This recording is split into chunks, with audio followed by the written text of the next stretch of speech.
obviously what you saw on the field. I guess how do you how do you explain that and just the errors all around? No doubt about it. So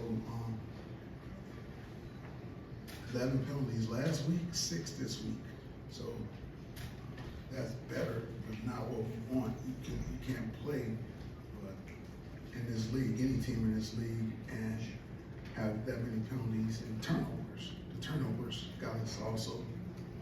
My understanding, we led in yards and time of possession and all that kind of stuff, but those are just stats that obviously don't mean as much as the turnovers and the penalties. So we will continue. I said discipline is going to be the word for the rest of the year. I said that earlier this week, and we're going to continue to talk about it and preach it and push it. And so, till eventually we're going to get it, and you're going to see the results very, very soon. With those turnovers, can you talk about how much pressure that puts on a defense, particularly out of the gate when they're having to battle short field like that right away? As we know on defense, you got to go out there and like we said, put the fire out all the time. A lot of times, not a lot, just depending on the game or what have you. Been on a lot of staffs with Michigan State defense, and even as a player, to be honest with you, it's Michigan State defense. We have to go out and play. Nobody cares what the situation is, short field, big, whatever it is. We got to go out there and compete and play like Spartan dogs.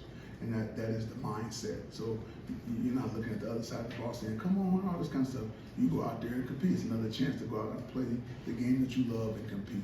So that's how we talk to the guys about it. And they'll continue to do that. I was encouraged by the defense in the second half. Very encouraged. And I kept telling them on the sideline, I said, that's defense. That's defense. They come out to the sideline, I said, that's defense right there. We're playing defense now. So that was encouraging. Last week, Washington was in another world with its dominance. Today, do you feel that was a game that Maryland won, or was that a game that Michigan State lost with the errors? It's a combination of the both, because of the two. Excuse me. They don't get me wrong, they're a good team. They did some things to put themselves in a position to win by creating turnovers and all those things. At the same time, we helped them.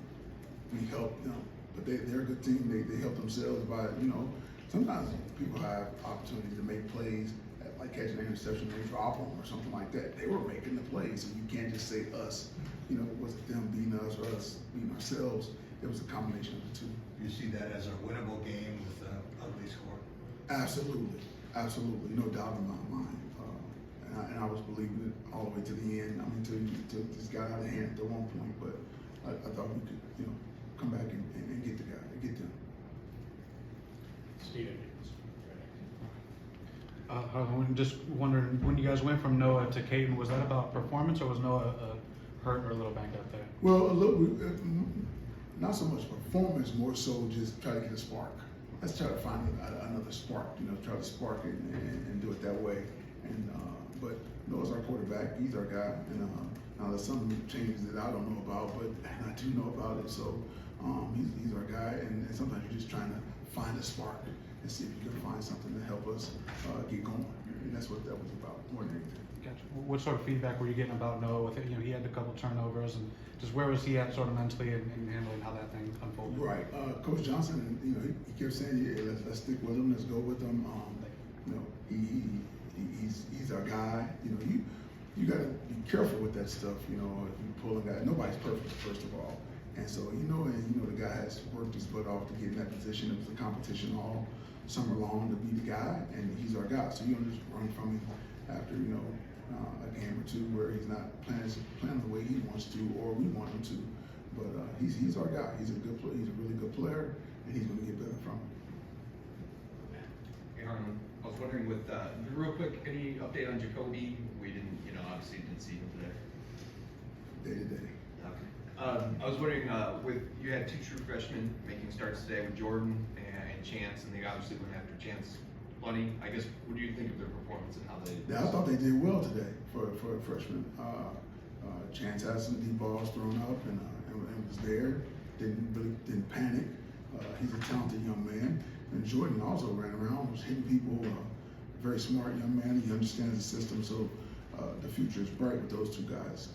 Really good football players. Max, behind you there. Coach, no such thing as moral victories, but how, you know, you talk about the penalties, you cut those in half. How do you cut the turnovers down? Well, you know, the kind that we had. So we had a couple fumbles and a couple, 3 interceptions. And so, Especially the ones in the red zone. exactly. You got to value the football. You got to value the football, and we do ball security almost every day with the offense. Matter of fact, the offense even started teaching the defense how to do it during summer camp. Because we were teaching them tackling. So ball security, high and tight. And so, as far as the fumbles are concerned, high and tight.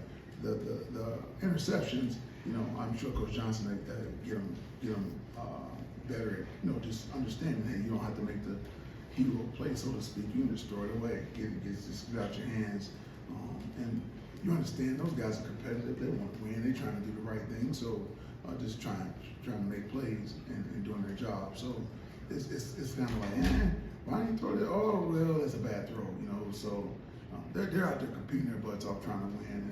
And how you correct it is they just understand. Hey, just get rid of it. We'll live to see another day. I think that's one of the ways, anyhow. Age 5-1 in takeaways, that almost impossible to win a game like that. What'd you see on the 2 drop deep balls? Looked like they were thrown right on the spot, and also on their fake punt when just completely. Right. That's a good question. So the deep balls, I had the angle I had to end up watching the film. I forget. I think it was at Montoya. I forget what it was. Well, like the DB might have got his hand in at the last second. It was almost a good play by him. One of them, but the other one, we just got to look it in. We got to look it in and hold on to the ball. It's concentration. You know, see it all the way into your hands, and then tuck it away. As far as the fake punt, there must have been something on film that they saw. I ended up talking to Coach Ells and see, you know, what that was about, because we normally have somebody that's in position to handle that type of stuff. So I don't know. We have to watch it, and I'll be able to give you a better answer after watching the film. Logo. Harlan, obviously it didn't look like effort was an issue at all. They were playing hard to the end, but as the uncertainty grows, how do you keep them mentally involved, emotionally involved with the team and game? Well, we have a team of competitors, and so when you're a competitor, you always are trying to get better and to right the ship, so to speak.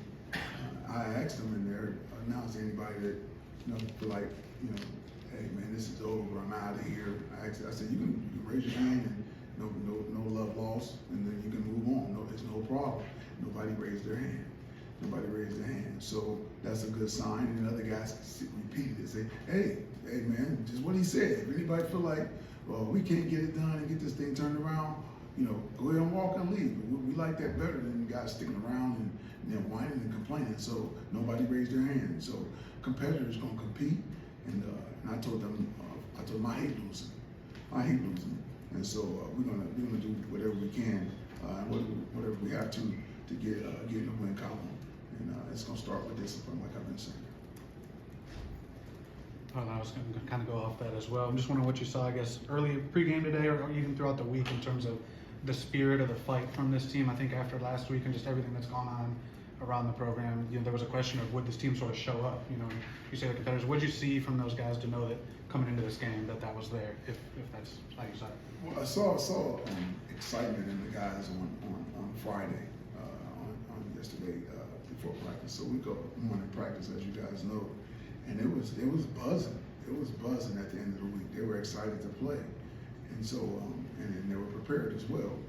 And so that made, we had good practices on Thursday, even though Thursday's a walkthrough. Thursday, Friday was good. Not that Tuesday and Wednesday work, but it was towards the end of the week, getting all the assignments down and all that. Because sometimes early in the week, you get in game plan stuff and you're trying, oh, this is what we're doing today, or this is what we're doing. But by the end of the week, you're sharp. And we were sharp at the end of the week, Thursday, Friday. And I felt the buzz in the meeting before the meeting starts. Guys talking, you know, just ready to go. So that was a big sign for me. Got 2 more starting in the back row there. Coach, you had a couple injuries on the defense today. No Windman, no Brantley and no Chris Vogel. Any update on them? I know we spoke about Jacoby already, but how do you think that contributed to the defense and the points Maryland put up today? Well, we like I said, I thought we played pretty well in the second half on defense for the most part. But we definitely want those guys to come back, and they should be coming back soon. I think I can give you a better answer later, but I think those two guys will be back soon, and so we're anticipating them coming back and strengthening our defense and helping the depth and all that kind of stuff. So it was good to see Chance get out there and Jordan Hall and those guys get out there, because that all strengthens the defense. So when everybody's healthy, we have a unit that's ready to go, and anybody can go in at any time and help us out. All right, Coach, that was the last one we had for you today. Thank you. Thank you. Bring players in at the podium here.